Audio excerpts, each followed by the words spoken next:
I feel sometimes like in the optical industry, it can feel like a Chinese takeout menu when you're going in, and people are trying to sort of like, there's like 1,000 options. How well do you know the vision enhancing products that you sell to your patients? Are you driving an optimized optical dispensary or one that just sort of functions? Renato Cappuccitti is an optical industry veteran who serves as VP for BAJÍO Sunglasses, and he's going to help you understand the power of a defined optical process to drive the performance of your optical dispensary. This is the Think Again podcast.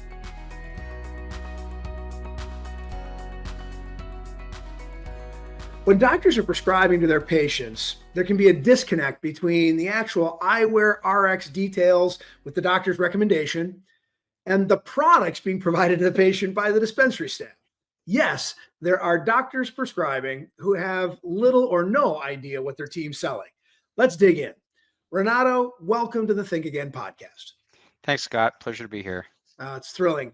I'd like you to give me a sense or sort of rate ODs on what you sense is their ability to fully leverage the frame and lens products that they have chosen to use in their practice. Are they good at it? I'd say good, yes, Okay. good at it. Now, I guess when you ask the question, because I always think of the the book that a lot of us read, From Good to Great. I think there's a lot of opportunity here. So I think that we need to look at, let's be great. All right.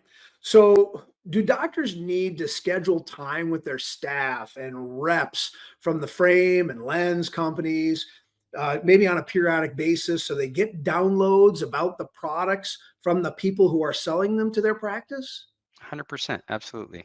And a lot of times people are sort of intimidated by the time it takes and how much time it's going to take away from the other things that they feel might be more important, from a health perspective, which is, always primary. But at the end of the day, um, people don't change their offerings too much.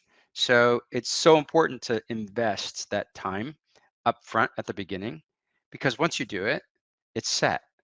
And I find it in, in the places that have that I've worked with and people that I've seen. I've had the experience of dealing with a lot of sort of retail environments, and with different large format retailers, independent retailers. It's the same for everybody. If you don't take the time to really understand what you have, it makes it that much more difficult to present that and recommend it to those people that are on the other end, the receiving end, the consumer, the patient. So, what would be the right amount of time? Is it a twice a year get together, some sort of a shut down the office for a couple hours or do something in the evening? What would it take, do you think? So it's interesting. I didn't really look at the timeline, because when I was doing it for a large group, let's say, um, we created we created these training modules, and we'd say we have to do them in bite sizes, right? And you don't need to do everything at once, because if you try to do all at once, that's when we shortcut it and we don't take the time. So I say, do it over time, and say, we're just going to talk about our progressive lens offering. We're going to talk about how we describe progressive lenses. We're going to talk about how we all say it the same way and how we back each other up and make sure that, there's consistency. I feel sometimes like in the optical industry, it can feel like a Chinese takeout menu when you're going in, and people are trying to sort of like, there's like 1,000 options, right? And we want to take that down to, for the consumer, to keep it simple. And being on the same page is really important, because it streamlines. The most important thing is the sale, right? Because that's your revenue generator for this. As much as there's a lot of time that's taken in the exam room, they're both super important. At the end of the day, making sure that when the person's on the second half on the sale for the eyeglasses, they know they're there to get eyeglasses. That's why they came to you. that's that's that's why they're there. So what we don't need to do is turn it into the the a la carte, you know, and sort of options list, and then you know getting into the sort of, the price sticker shock that I think a lot of people get, and it makes them sort of maybe wait or pause, on the purchase, and it takes a lot of time, and they need to be convinced why it's good for them. So having really, defined messages that are really clear and concise, and the practicing part of it, what we used to do a lot in retail is say, we're going to write the script, we're going to write it out, and then we're going to practice it. And once we practice it, we all say it the same way. Because I look at this as being, or we used to look at it as being kind of like you're on stage, like a performance, like the theater, and say, you rehearse, right? You rehearse the features and benefits, how you present it, you know, the difference between glare and reflection, just those simple things that people take for granted, and saying, the consumer understands what those mean, but from their point of view, what does it mean? I hear those words sort of used in the wrong sort of format often, you know, um, and those little things. And when you talk about them and you all write it down and say, here's how I said it, and let everybody have their way of saying it and write it down, and then come up with the approved message. And of course, people can modify it to make it their own. But at the end of the day, this is our approved script. Let's stick with it. Person comes in to see you once every year or 2 years. So it doesn't matter that you're sounding like you remember the little dolls, you pull the string and it says the same thing over and over. That's okay. They only heard it from you once. They're never going to come back for another 6, 8, 12, 18 months. The next person hears it and it's their first time, and maybe their last, right? So, but consistency is important, and script and practicing and rehearsing all these things is, I think, essential to success. I love that. Let's talk about when the doctor's giving the patient the RX. They're in the exam room, they're creating this prescription for the patient's eyewear. Should the doctor be referencing any specific products as part of this planned approach of let's not use the Chinese restaurant menu, let's focus on the things that we know serve our patients the best? Or should they leave that product part to the dispensary staff? I think it's really a bit of both, because people feel like they want to share certain problems with the doctor more than they'd want to do that with the dispenser, right? And I think the doctor has an easier way of sort of gathering that information to make the handoff a lot easier and focused.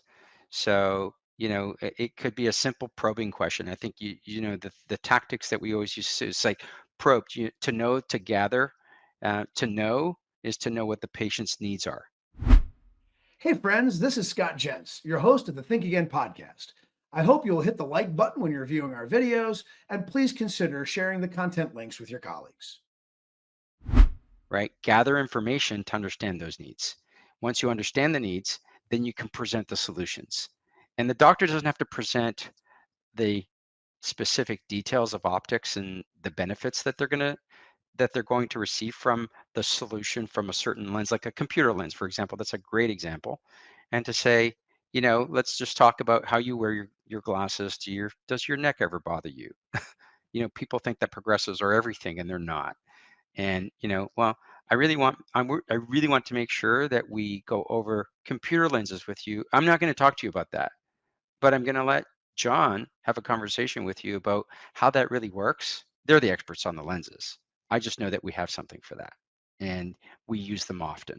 So when the doctor does that, the patient's already set up for, you know, Dr. Jens told me that I need to talk to you about the computer lenses. Tell me more. So it really it streamlines everything. And the handoff is, honestly, I'd say I've seen people in action that are extremely good at it. They sit the person down and say, here's my notes. I've written them down.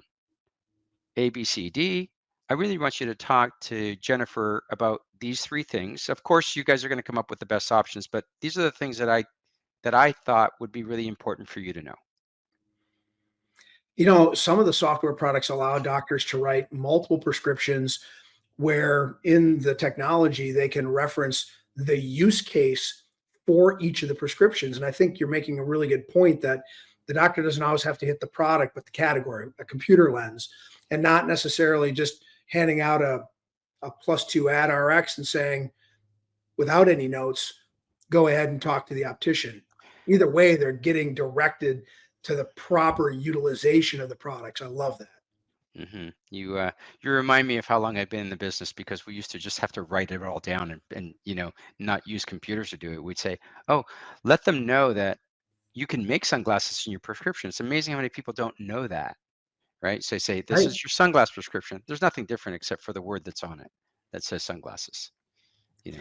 So, is there ever a time when we should be having the doctor um, give the patient a prescription that's not for a specific product but for a use, and literally giving them, whether it's a written or a printed one, two or three prescriptions where each of them has got an intended use, and therefore the dispensary staff knows to start recommending products and lens treatments around each prescription? I think it's kind of a question that is, if certain things are obvious, if the prescription is going to be written differently, then I think with a computer prescriptions, you might write it differently. So this is an intermediate use. But when the prescription, the numbers are the same, and then the intended use is different, I think there's total value in saying, you don't need to have all three, but we like to do this for those that do like to do it. If they're going to do it, they have to they have to stick to the game plan and walk people through all the options, not just hand them 3 sheets of paper and say, you know, my staff doesn't really do that when they get to it. John doesn't like to do that because John says he's been doing this for 25 years and I hired him and he knows everything. And John just likes to do it his way. If John doesn't get into the game, then it just kiboshes that entire plan. So I like the idea of using that method, but I think it has to be followed through all the way from start to finish. It's not a problem. Got it.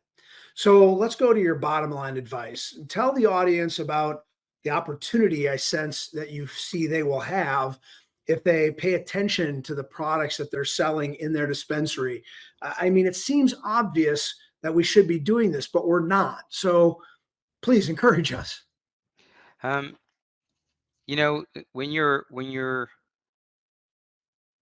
introducing anything into your business, you want to look at your ROI, right? So if they implement a strategy and say, okay, we're going to do this, I think it's important to track ROI to see why it worked and what the real benefit was.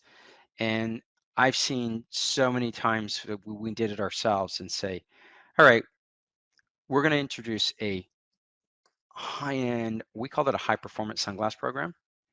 And a lot of the people just said, oh, we already sell sunglasses. We do. We've been selling sunglasses since we all started in this business. Everybody does.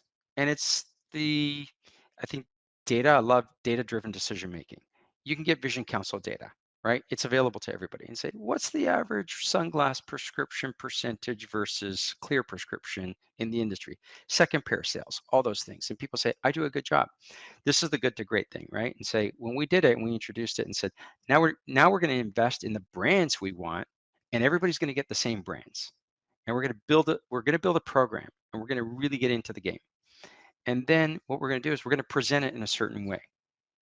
And yeah, we have polarized, we build things, we're a la carte. This is an a la carte business, and I think we have to shift from the a la carte to the solutions business and say, we've already decided, we've already built it for you. We don't always have to build the same lens over and over to take people sort of from the bottom to the top, and say, these are the pre-built you know kits, if you will, and say, here's what we have for your high performance, but you've got to gather the information, understand the patient's needs, activities, where this is going to be best suitable for them, and say, it also works for these other things. And when we did this, Scott, what we saw was we went from the across the board, and we're talking, over 100 locations that we did this with. We went from across the board to a sunglass percentage of, say, anywhere from, it ranged from as low as 5% from the people that thought they were doing a good job to the people that were doing a good job at the 10 and 12%. And we went across the board to the 20 to 25% because we all spoke the same language. People thought it was corny. Once we got behind it, we offered the solutions that we knew people wanted, because consumers are looking for that high performance, but they need to be sort of, you know, have it presented to them in a way that sort of meets their needs. And then they can see the value proposition for, you've checked my boxes.